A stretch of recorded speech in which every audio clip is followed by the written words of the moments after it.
What happened was that Benmont was playing around this song. We weren't even tracking. He was playing around, doing a little riff that was like da da da da da da da da da, and just messing around with it. And I said to the engineer, like, tape this. Like, I was like, and we literally slotted it in later because we were like, that is so cool. Like, that was such a cool. And he wasn't being fully quiet. Like, you could hear him breathing and the creaking of the organ because he wasn't tracking at the time. He was just playing around. And we were like, oh my God, we've got to use that.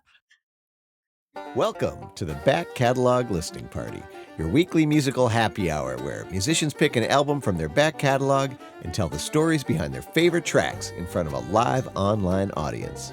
This week we talk with Australian-born, Nashville-based singer-songwriter Imogen Clark. We revisit her 2020 EP, The Making of Me, and talk about working with members of Tom Petty's and Elvis Costello's bands, channeling eagle energy, and embodying the power of pantsuits. So pour a beverage, grab a snack, and kick back as we listen to music together here on the Back Catalog Listening Party, where it's always Friday and old albums never sounded better. Happy Friday. Happy Friday. Yay, happy Friday. And welcome to the Back Catalog Listening Party. My name is Mother Banjo, one of your hosts. My name is Anthony Ihrig, the other host. And today we have joining us from her home in Nashville, Imogen Clark. Hey, guys. And Connie is first to the party. Hi, Connie. Hey, Connie. Joining us from Richfield, Minnesota. And if you are joining us, tell us where you are tuned in from, if you're enjoying a beverage. This is our weekly musical happy hour where we invite some of our favorite musical artists to listen back to one of their records and chat about it with you and maybe enjoy a beverage. So, Tony, what are you enjoying on this beautiful day in Minneapolis, by the way? It feels very summer-like. I'm going back to the Athletic Brewing Company for their hazy IPA in my Back Catalog Listening Party pint glass. Oh, right. The best way to enjoy a beverage. That's and Imogen, are you enjoying anything? I am. I have a nice white wine with ice in it. Which I know is controversial. Not everybody's into that, but I love a white wine with ice. It's my favorite summery beverage. Mm-hmm. Excellent. Well, I also have, this looks more exciting because of the weird lighting I have going on with the Christmas lights. This is not electric or neon, but it's just a rosé. But I can't, cheers. But it looks fancy. Well, cheers. Cheers to you, Imogen. Cheers to you, Ellen. And cheers to all of you out there listening. If you're new to the program, this is your weekly musical happy hour. We gather every week and we listen to old records from our favorite artists. And it's also meant to be a conversation. So if you're out there listening, make sure you chime in the real-time chat and let us know if you have any questions or comments for Imogen. We'll try to get to all of them before the hour is over. That's right. And for folks who are maybe a little less familiar with your music, and they might hear an accent. So it doesn't sound quite like a Nashville accent, although I know Nashville is full of people who come from other places. But why don't you tell us a little bit about your background, where you grew up, and how you fell into making music? Sure. So some of my Aussie friends who live here in Nashville, we like to say we're from the deep south. So we are from the very, very, very deep south, way down under. Yes, I'm Australian, and I moved to Nashville last year. So I'm freshly living in America, which is very exciting. And I grew up in Western Sydney in a small town and a couple of hours out of the city, and started making music at a very young age. And my dad is a working musician. He was always like playing the pubs and clubs around the city as I was growing up. And he was a songwriter too. So I kind of picked up everything from just watching him. And I thought that was just like a normal thing that dads did, I guess, which I'm now realizing is not as normal, but Very cool. It kind of is here, I guess, in Nashville. But Yeah. I just started doing what he did. And you know, many years of hard work in Australia and releasing a bunch of records. And I find myself living in Nashville and loving it. You know, this is Music City and it's great to be here. So wonderful. Well, welcome to the U.S. We're excited to have you and to have you on the show today at Back Catalog Listening Party. Alinda joining us from New Haven, Connecticut. And we are very excited to revisit your record that came out in an auspicious year where I think if we had to pick a year that was most popular for albums to revisit on this show, Yes. it would be 2020 for obvious reasons, because a lot of people's albums got kind of short shrift because people weren't touring and people were just trying to figure out how to market these things outside of the normal mechanisms. So this EP came out in 2020. Is there anything you want to say about the album and when it was recorded and all that? Yeah, so this was, I mean, such a crazy time, obviously, and we had no idea what we were in for. We started recording this in like the middle of 2019. It was actually recorded in LA, and so it started as a bunch of demos, and I thought, these are going to be demos that I take away, and then they started getting, more and more suspiciously sounding like a full record. And I was like, well, these aren't demos anymore. So I came back to LA. I was still living in Australia at this point, went back to LA and finished them in the very start of 2020. And at that point, Australia was on fire. We had crazy bushfires raging around the country.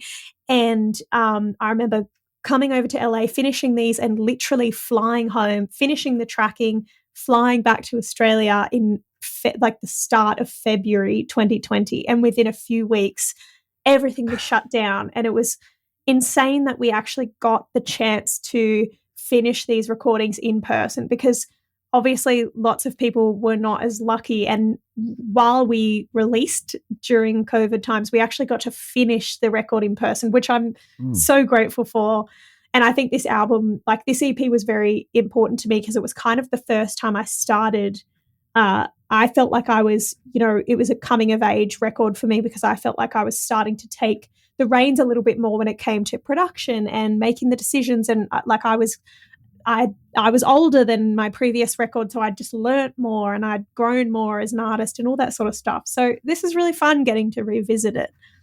That's great. And where does this album fall in your discography of albums? So this is, so I released 2 albums before this. So I released 2 full albums, and then I released this EP, another EP, and then another full album. So I've kind of gone all over the place in my career and just like done what felt right at the time, whether it be album or EP, and just kind of made the offering that felt right at the time. So you mentioned this album being kind of an album where you were able to take the reins a little bit on the production stuff. What was happening before that? I imagine you were recording. Was it more in Australia, and was it under like a record contract or something? What was it like before this record? So we can have context. So hit the nail on the head. It was with a record label, and that was my first experience with a record label in Australia. I signed with Universal Music, their Lost Highway branch that was starting up a branch in Australia, because we obviously had the well-known Lost Highway in the label that was here in Nashville, but there was none in Australia. So they started up an imprint there, and I was one of the first artists that they signed, and I released 2 albums with them. So my first 2 records were through Lost Highway, and I think while I learnt so much and gained a lot from that relationship and my time in that record label, when that ended, when my deal ended and I was able to go to LA and make these new recordings that ended up being the Making of Me EP, it was the first time I felt like I wasn't being told what I should sound like and what I should do and who I should be as an artist. I was just like letting myself explore who I could be and who I wanted to be, and not really thinking about who everyone else expected me to be. So it was really like freeing and liberating and fun. Nice. Excellent. Well, let's dive in to this EP. The name again is The Making of Me. It came out in 2020. And I think the first track that you picked to feature is the title track. Is there anything you want to say about this song before we take a listen? Well, the song was really written about a time in my life where I'd split from a partner, and I was feeling very unmoored from everything that was happening in my life. And it was about like, if I can make it through this year, I'll be a better person and I'll be stronger for it. And so what happened after this record came out and with COVID, it actually kind of felt like it took on a new meaning. So now I listen to it with that in mind. So hopefully it will mean something to you guys as well. Excellent. Well, a great way to kick off the hour. This is Imogen Clark, The Making of Me, here on the Back Catalog Listening Party.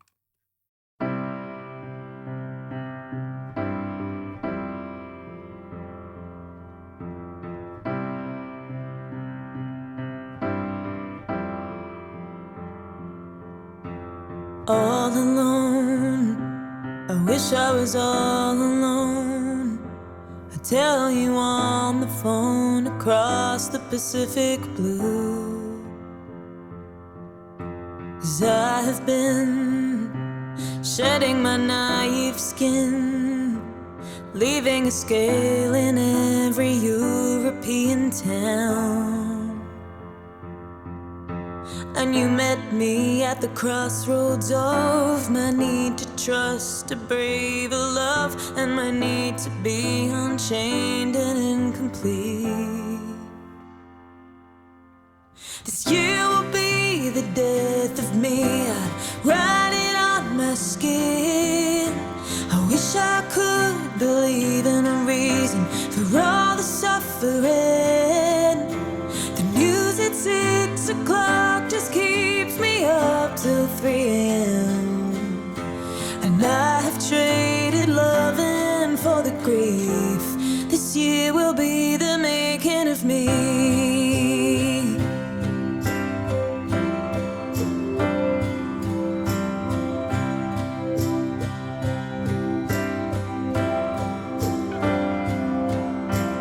All alone, I am all alone, living in London where the sirens never stop. And maybe I made the biggest mistake of my whole life, but I can't drag you through the dirt and through my doubt. And you have loved a version of a person I was prouder of, but I am not that person anymore. This year will be the death of me. I write it on my skin. I wish I could believe in a reason for all the suffering. The news at 6 o'clock just keeps me up till 3 a.m. And I have traded loving for the greed. This year will be the making of me. Oh.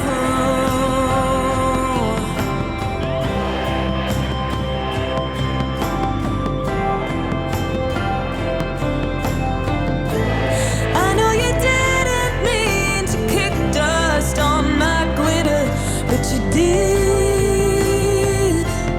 But you did.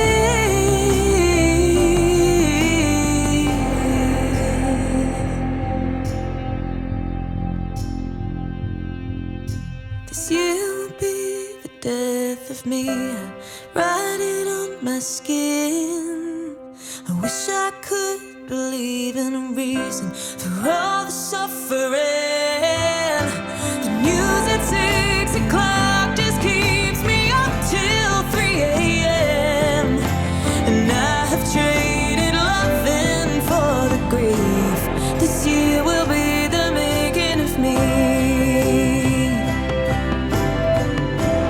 This year will be the making of me. This year will be the making of me.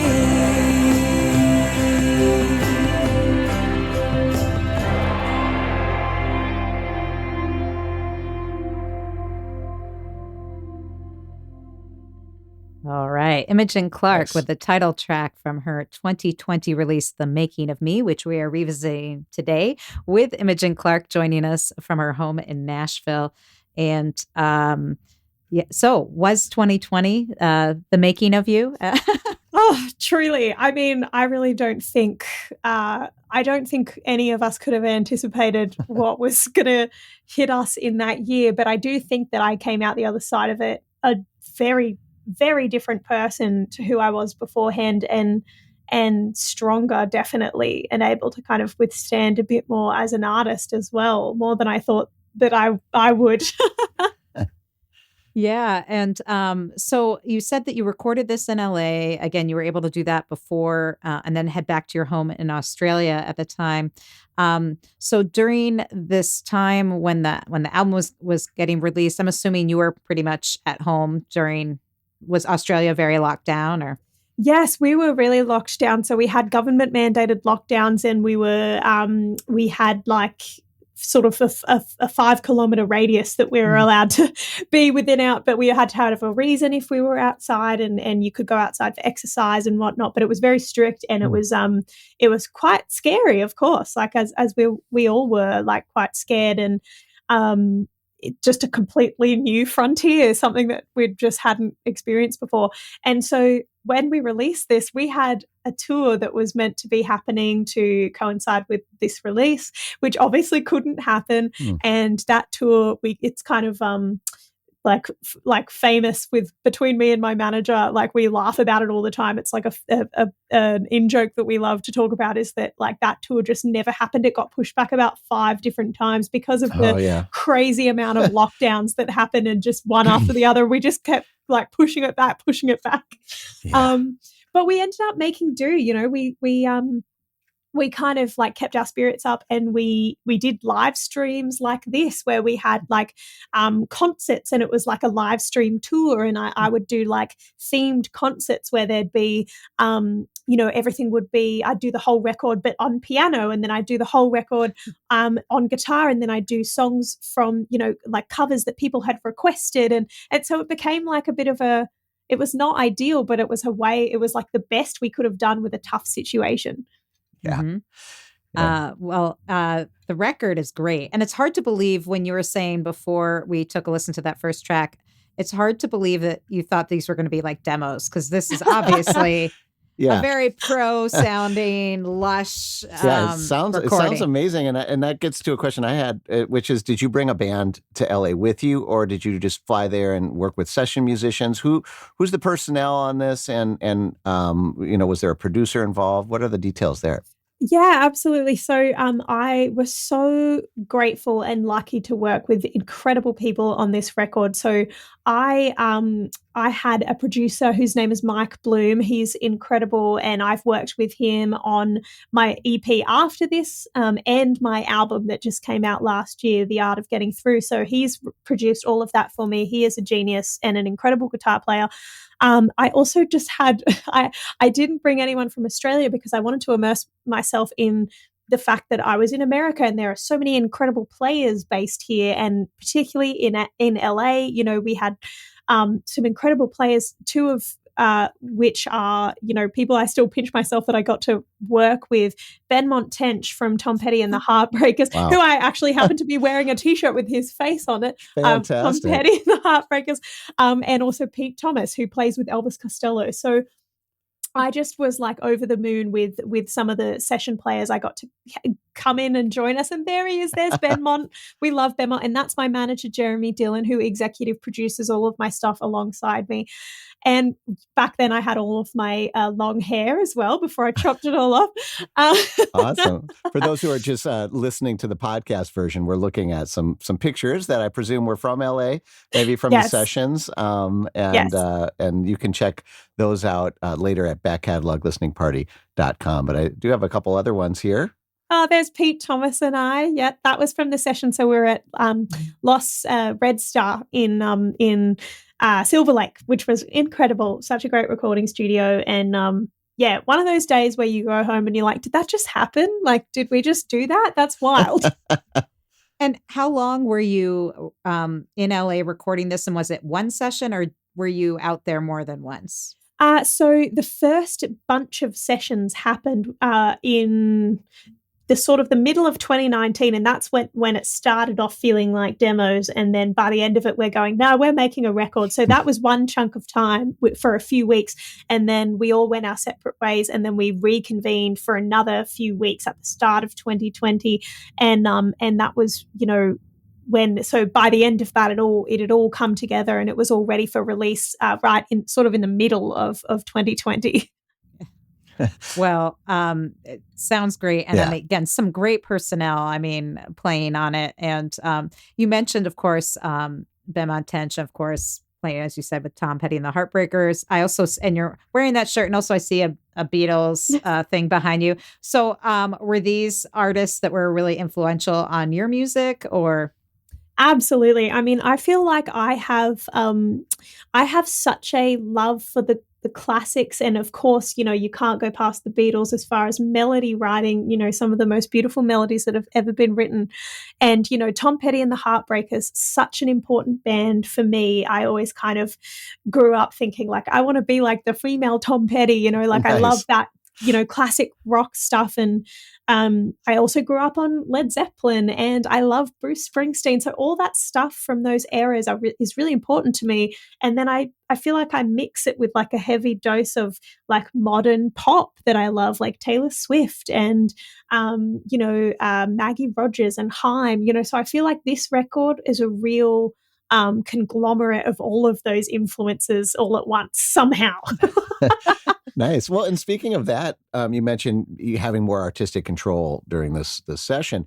How involved were you with kind of the arrangements of the songs? And, you know, this part goes here and that part goes there, and it should sound like this Tom Petty song, or it should sound like a Taylor Swift song. Were you in the studio kind of working those angles? Absolutely. So it was really a team effort, and I say, you know, I say it was. I feel like it was just if you'd taken any member of that crew out, it wouldn't have been the same record because everyone just contributed so incredibly. And you put up a great photo before of our engineer Will Golden and myself and Mike Bloom sitting on a couch. We were doing a silly band photo. We were basically like, what would we look like if we were a cool band? You're looking pretty cool in this picture. We're trying to look as cool as we possibly could, but it was that, you know, those two and myself and Jeremy Dillon, my manager, the four of us were the core team, and we were in the studio every day, and everyone, including myself, we would just all be throwing out ideas, and we'd go, this has to sound like Kashmir by Led Zeppelin. This should be like this. This should, and then what if we use this inspiration sonically for this, but we put this chord in there? And it was just honestly such a great team effort. And I feel like so grateful to have found the right people to make a record with, who not only I could defer to when it was, you know, when their knowledge was greater than mine in a particular area, but also people who would happily, you know, make me feel comfortable coming forward and giving my thoughts, which is, you know, as a young woman in the music industry, I grew up in the music industry from the age of 12. So I wasn't always comfortable giving my opinion because I felt a bit overpowered by other people. So you have to find, at a certain age, you kind of have to learn how to do that. And it's so helpful when you have lovely people like that around you.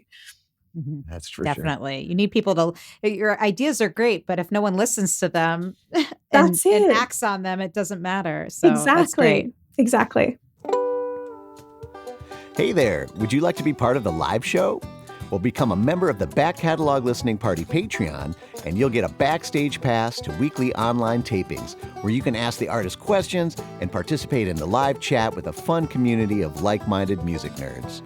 You'll also get a first look at upcoming guests and receive invitations to special live streams and private after parties. So join the party today at patreon.com/Back Catalog Listening Party.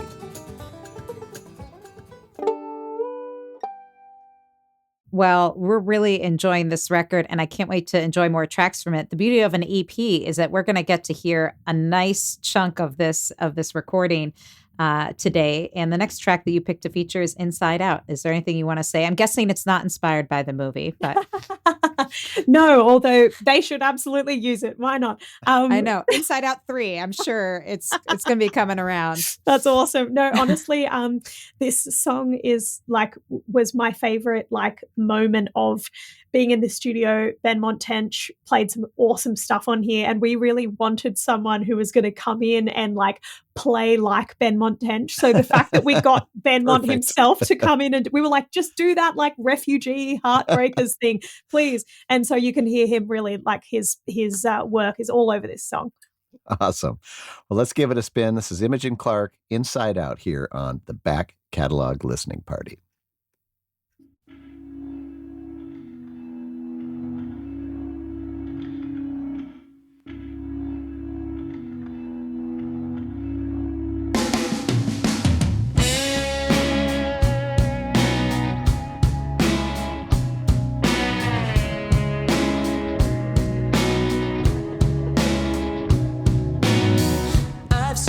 things now, honey, that you would not believe. I've heard them talking behind closed doors about me. I've done the time for a crime I did not commit. But they're in the back row, well, I hope you're feeling it. And I've been so scared, I've been so foolish now, trying to feel everything out loud, like nothing you've seen, nothing you've heard about. I'll rock you inside out, I'll rock you inside out.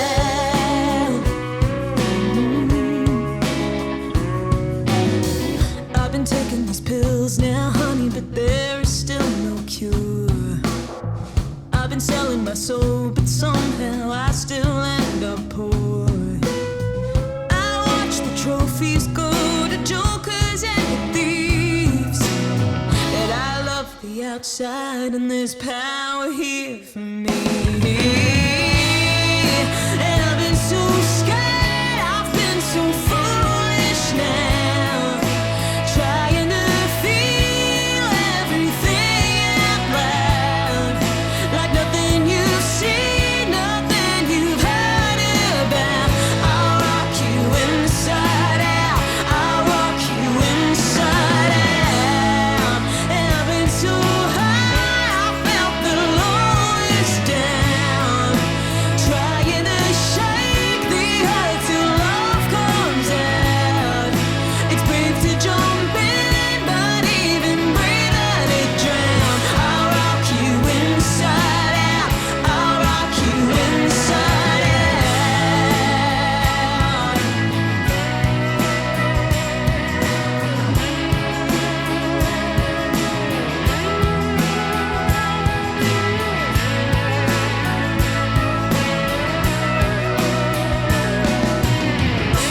Down on my knees, I got hunger inside of me. I know it may be hard to breathe, it's a sweet disease. And I've been so scared, I've been so foolish now, trying to feel everything out loud, like nothing you've seen, nothing you've heard about. I'll rock you inside out, I'll rock you inside out. And I've been so high, I felt the lowest down, trying to shake the earth till love comes out. It's brave to jump in, but even braver to drown. I'll rock you inside out, I'll rock you inside out, I'll rock you inside out, I'll rock you inside out.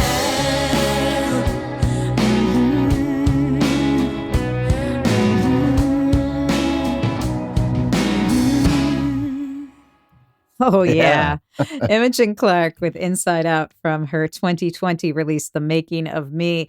And you're not joking. You can totally tell that's Ben Montench on the keys. Can't So- you? It's just like his playing is so iconic. It's like you can just hear it and go, I know who that is. Well, even those guitar tones and stuff Ah, are very very Petty-esque. Tom I Petty, loved it. yeah. I'm glad we got that backstory too, because you could really just feel that being Thank channeled. you. Thank Yeah, you. I would definitely say, I mean, I wouldn't say female version of Tom Petty because you're your own thing, but you know, if Thank Tom Petty you. were alive, you'd give him a run for his money. Oh, So. stop it. That's very sweet. Thank you.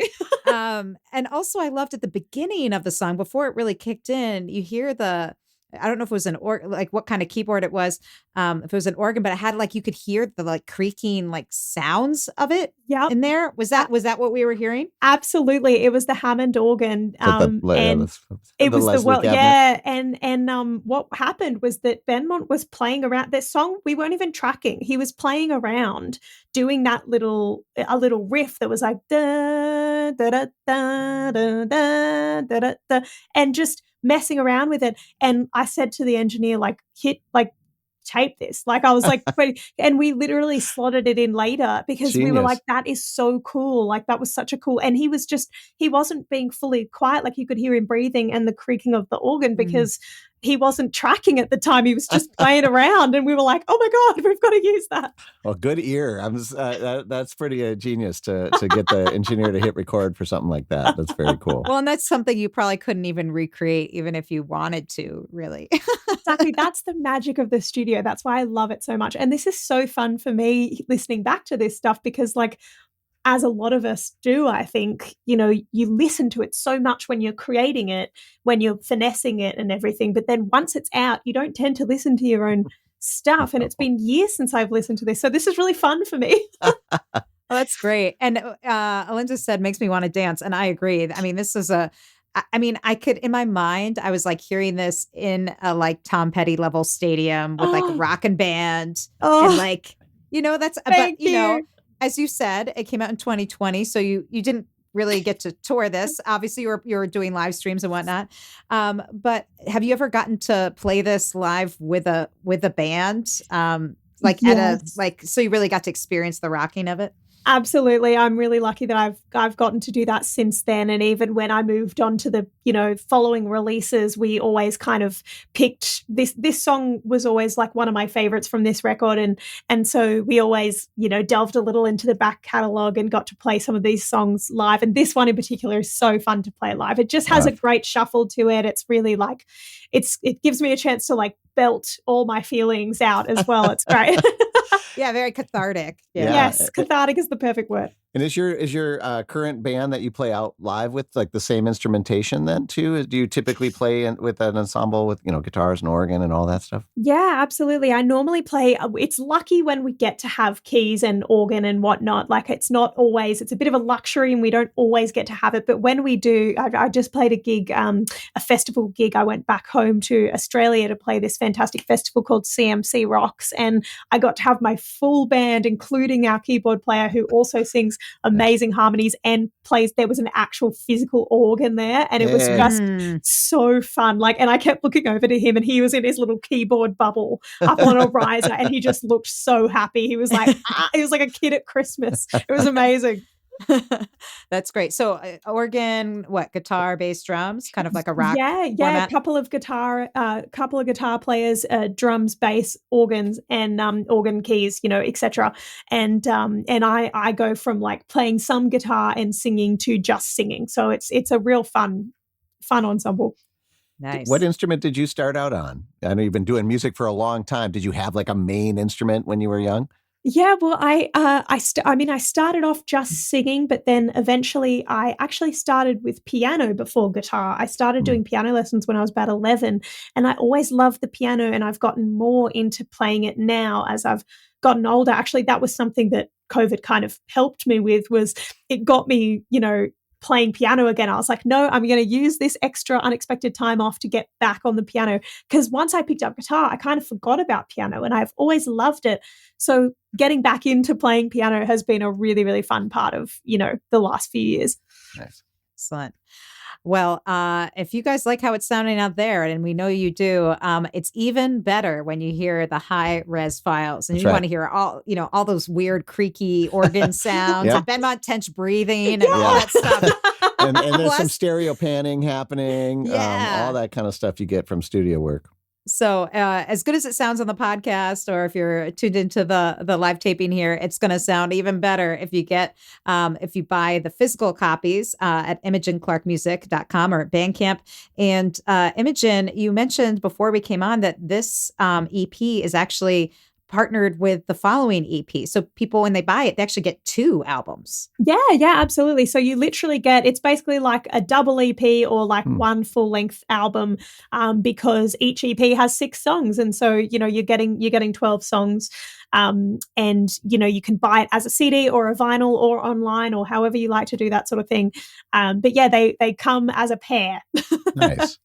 Nice. Yeah. So double your fun at ImogenClark.com and ImogenClarkMusic.com, excuse me. So you wanna go there and pick up the album because it's sounding so good. Thank you. And let's see. The next track that you picked to feature is called Found Me. Is there anything you want to say about this before we take a listen? Yeah, so this was written with 2 of my friends, Claire Bowen and Brandon Robert Young. They are a beautiful married couple here in Nashville, but Claire is originally from Australia. She's a wonderful musician and actress. She was on the hit TV show Nashville. For anyone who watched, she was Scarlett O'Connor. She's an awesome, awesome person, and as is her husband, Brandon, who is an incredible songwriter as well. And so we all got together and we wrote this song. It's about like, I had just split from a partner and I was feeling, not only was I feeling like a little bit, my first feeling was to feel a bit lost, but then I kind of ended up feeling quite empowered by it and feeling like I'd found myself in the midst of this kind of crazy situation and feeling like I was free again. So that's what we wrote the song about. And they also both provided beautiful backing vocals on the track. So. Excellent. We'll make sure to link to both of them in our show notes at backcataloglisteningparty.com. And for now, enjoy Found Me, Imogen Clark here on the Back Catalog Listening Party.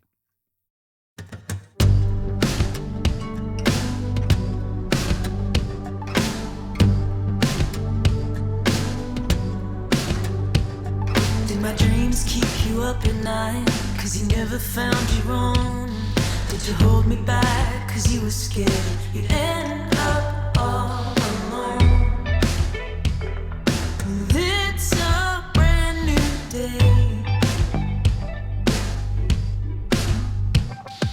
I went and saw the world while you were standing still. I gave you every piece of me, but you never had your fill.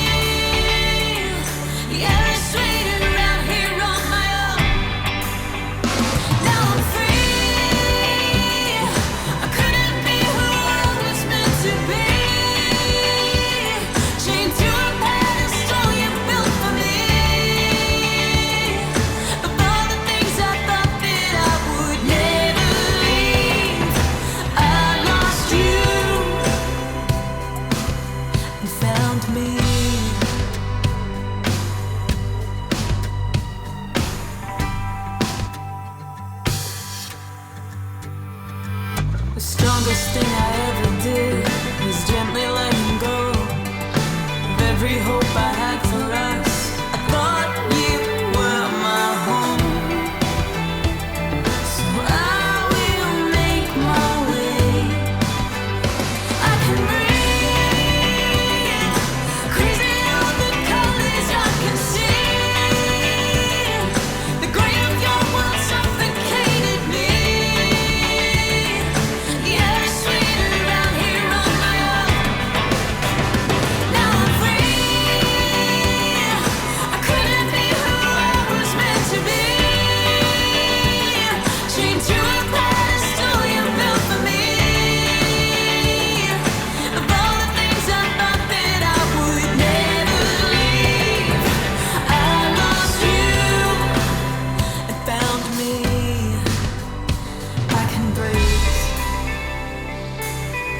All the colors I can see. The gray of your world suffocated me.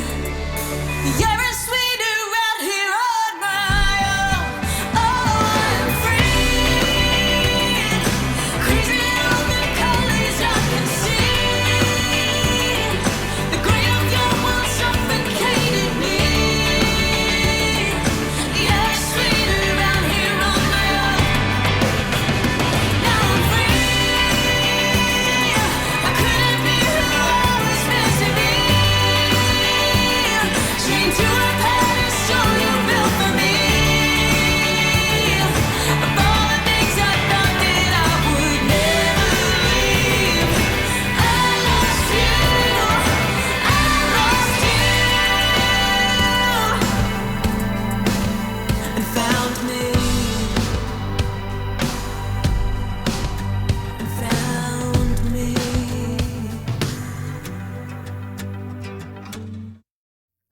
Great Nice. song of liberation right there. Imogen Clark found me from her 2020 EP, The Making of Me, which we are revisiting today on the Back Catalog Listening Party with Imogen Clark, joining us live from her home in Nashville. This album recorded in Los Angeles. Imogen's originally from Australia. So, Imogen, you mentioned that song, Claire Bowen was one of the co-writers and joins you on that, Australian singer and actress, but she's based in Nashville. And earlier you referenced an Aussie community in Nashville. And I'd love to know more about that. Like, is that kind of what brought you to, I mean, obviously Nashville is a big music hub, but did that play a part in you deciding to move to Nashville? For sure. I think the fact that there are so many Aussies here, Nashville is so attractive to any musician coming from anywhere, but it made me feel a lot more like I could do it. The fact that so many Australians before me had done it, because it's not just like moving across the country, as scary as that is, moving from Australia is so far from everything. Yes. So to move across the world, from my family, who I'm very close to, I have no family in the United States. And so that's really stressful and daunting. But knowing I had so many Aussie friends who live here, who are songwriters, they've done it all before, they know what it's like. They have tips and, ways of kind of getting through the tough times and kind of things that they made mistakes doing, and they'll be so quick to share that information. That made it a hell of a lot easier for me. Nice. Excellent. That's wonderful. And especially, so, you, when you released this album, you were still in Australia. It was during COVID. So obviously you weren't going anywhere at that time. How much after that did you move to the United States? So it then took me, because I actually had planned to move to the US in 2021. Guess that didn't happen either. No. Yeah, everything got pushed back a few years, understandably. But so it then took me a while. It took me until May 2024 to actually properly make the move, because I had I'd been touring here a little bit, and I had a temporary working visa for my touring in the US, which actually was opening for Claire Bowen in 2019. And so, that lapsed during COVID. So I then had to go ahead and do all of the visa stuff again to move here in 2024. So very big whirlwind of a few years. Wow. Lots of changes. Mm-hmm. Well, we're so happy to have you both in our neck of the woods, so to speak, here in the U.S. And also, of course, this great music that you've recorded. And to check out this album and all of Imogen's releases, you can go to ImogenClarkMusic.com. And I hear that you have a new record that's going to be coming out in May. What do you want to tell us about that? Yeah, so this record is a bit interesting. It's reimagined versions of some songs that came out on my album last year, The Art of Getting Through. And so these songs are all taken from that record, but redone. So what the reasoning behind this was that I had been touring so much last year, completely solo, just me and my acoustic guitar, whether it be opening for others or on my own tours. And I had so many people say to me that they loved the record, but they also would love to hear some of the songs done in the way that I was doing them on the road, just really stripped back. And so the idea for this new record was born, and it's really just reimagined, stripped back, more intimate versions of these songs. Some of them are, like bear more resemblance to the original tracks than others. Some of them are completely redone in ways that you would never expect. So it's been so much fun putting it together, and I'm really excited to extend the life of these songs that I'm really proud of. So the album comes out on the 30th of May, and the first single is this Friday. So hey, cheers to congratulations. that. Yeah, Thank cheers. you. Yeah. Yeah, and like Ellen said, you can learn more at ImogenClarkMusic.com. You might as well go there, pick up the 2 EPs, and I don't know, can you pre-order this new album right now? If you will be able to, yes. And maybe by the time the podcast comes out in May, you'll be able to pick that up there as well. That's it. Excellent. Well, this has been so much fun delving into your record. We're going to get to at least one more song before we go, but I want to take this opportunity to thank the folks that make this show possible. So Back Catalog Listening Party started also in 2020 in March. I think that was when you called me up, Anthony, right? Yeah, about I don't know how many hours after the governor shut the state down, but it was like, we got to do something. And it was Tony's genius idea to get this show off the ground. And then when things opened up and people started to play live gigs again, we weren't sure if we are going to keep the show going, but a handful of people, a growing community of people said, no, we want this show to continue, and it enabled us to start the podcast. So we want to thank these Patreon supporters that have kept the show going for 5 years. Penny, Anna, Linda, Bevan, Connie, Vaughn, Ellen, Chris, Becky, Peggy, Joe, Jim, Beverly, John, Fred, Tim, Sarah, David, Jocelyn, Matt, Steve, Mark, Homestead Pick and Parlor, Severin, Lynn, Mary, Nikki, Joni, David, CJ, Wiley, Stephanie, Christy, Diane, Hetty, Sandy, Neighbor Ann, BZ, Alyssa, and maybe you. If you would like to join the Back Catalog Listening Party Insiders Club, then you can go to patreon.com/Back Catalog Listening Party. And that's how you get invited to the live taping. Yeah. So if you're listening to the podcast and you're like, I want to be involved in the chat. I wish I could have talked to Imogen Clark and asked her all my questions. That's right. Well, that's how you get the invitations. You also get first notices of the guests. You get a lot of weird insider baseball if you want that, all the techie adventures that we have.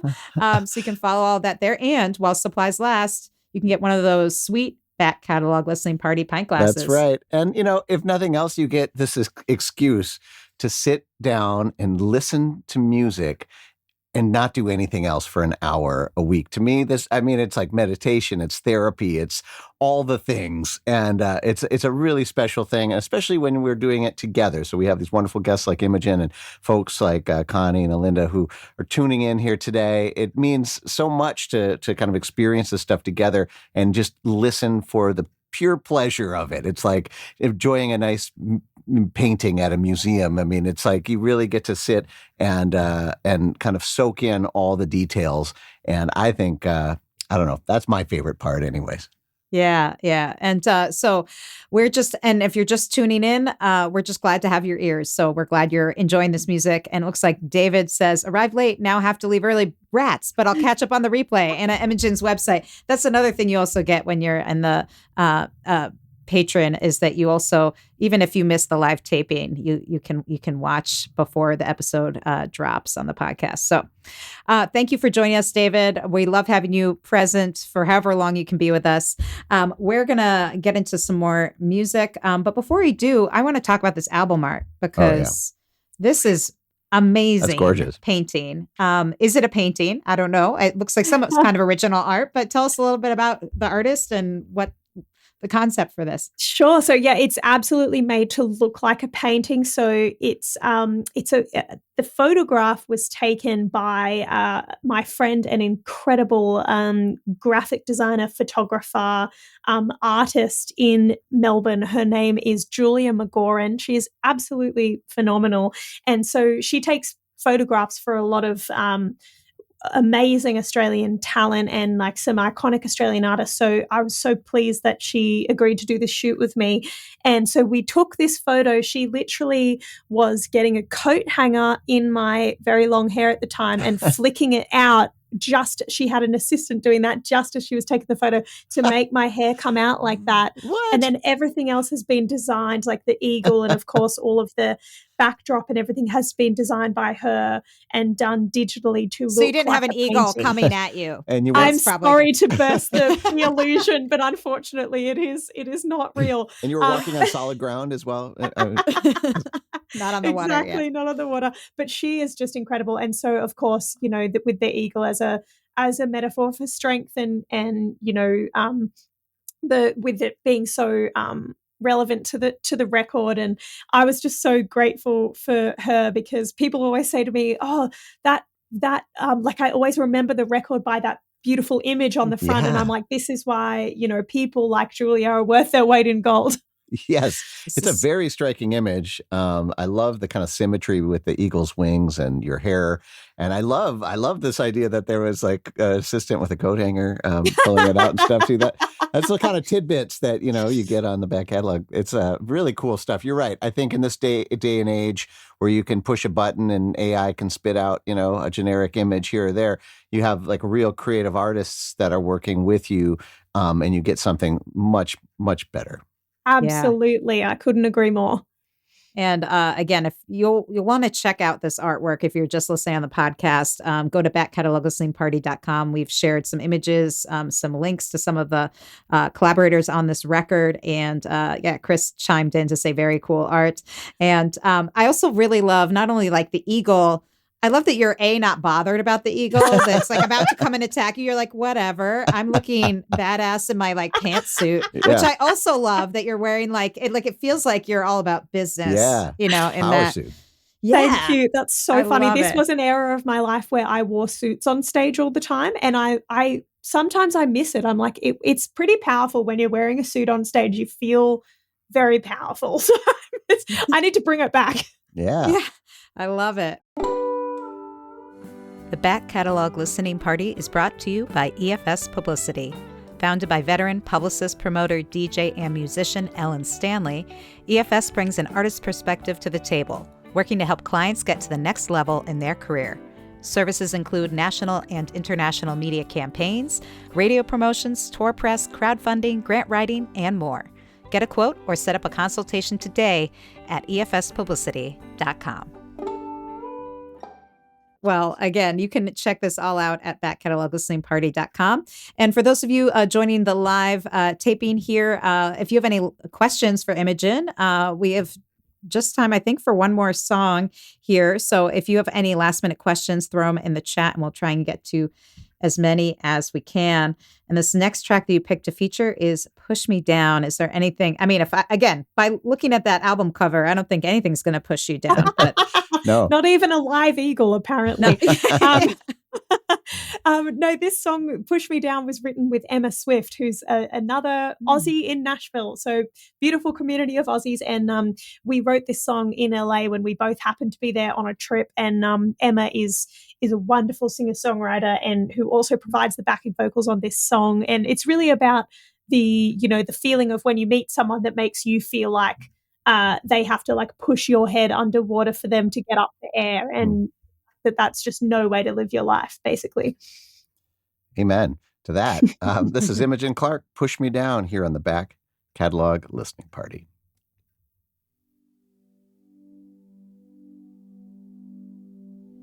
Push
All right. Imogen Nice. Clark here with Push Me Down from her 2020 EP, The Making of Me, which we have been revisiting with Imogen Clark, joining us live here on the Back Catalog Listening Party.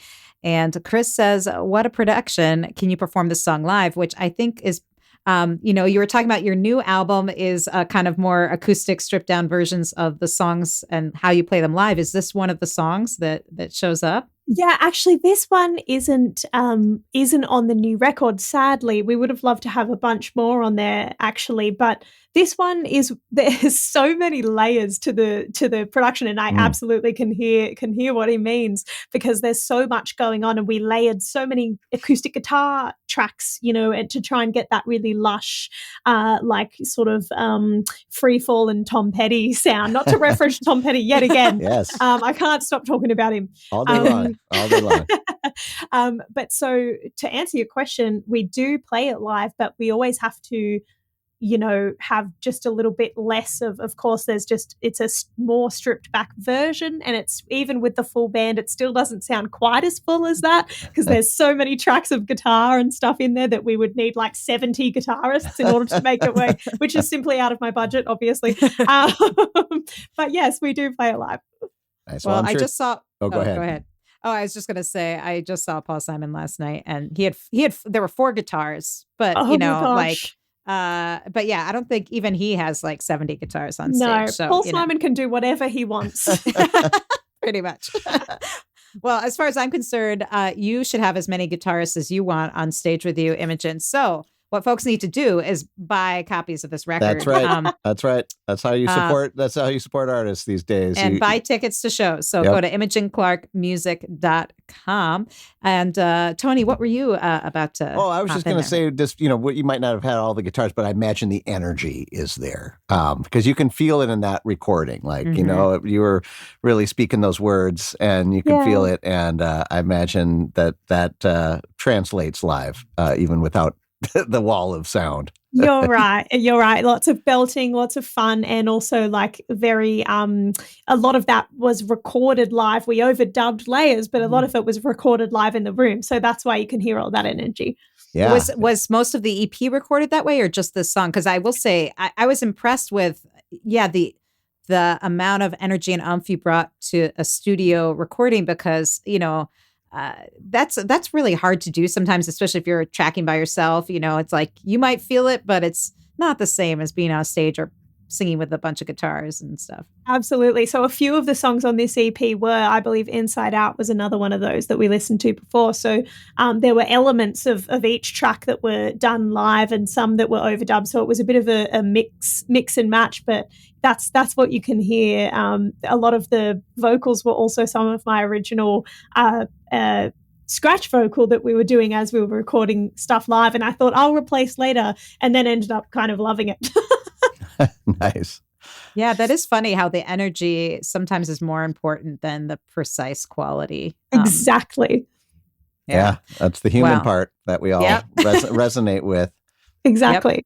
Humans do cool stuff. Yeah. That's one thing pretty much I'm not surprised at, but I'm always excited to be reminded every week when we listen back to records with our favorite artists. It's just like, humans do amazing stuff, right? Yeah. And some of the best moments are when you're like, oh, that was a mistake, or he wasn't even knowing I was recording, like you were talking about earlier. Things like that almost always are what we're talking about, 10 years later when we're reviewing someone's record. I mean, it's okay for it not to be perfect, folks. Like, just let the human do their things. All the jagged edges are what makes it beautiful, for sure. Yeah. Although I have to say, this sounds pretty dang good. If these are your jagged edges, Imogen, if we could all have such jagged edges. Oh, thank you. That's very, very sweet. Well, this has been such a fun hour. Big thanks to you, Imogen, for I know you had just come from a gig before coming and joining us today. So we really appreciate having you here. Connie says, what a fun show. Really enjoyed it. I agree. What a fun hour. Yeah. And thanks to all of you for joining us, whether you joined us for the live taping or whether you're listening to the podcast. We really appreciate your ears and your support of independent artists like Imogen, because this is how we get this amazing music. Yeah. The next Tom Petty's. We need to keep this train rolling. So That's keep right. supporting the music, and again, we do this every week, enjoying different artists' old records. That's what we do. We listen to music and talk about it. So if you dig it, then subscribe to the podcast, and hopefully we'll see you back next week for another edition of the Back Catalog Listening Party. Thank you, guys. Oh, thank you, Imogen. Thank you so much for having me. I've had the best time. My cheeks are actually sore from smiling so much. So thank you for having me. It's been such a pleasure. Awesome. All right. Well, until next week, cheers. Cheers. Thanks for joining us on the Back Catalog Listening Party. If you like what you hear, please subscribe to the podcast and leave a review, which helps more people discover our show and our guests. And do you want to be a part of the live show, get a first look at upcoming guests, and receive invites to private online parties and live streams? Then join our Patreon community at backcataloglisteningparty.com. Have a great week. We'll see you back here next Friday for another edition of the Back Catalog Listening Party.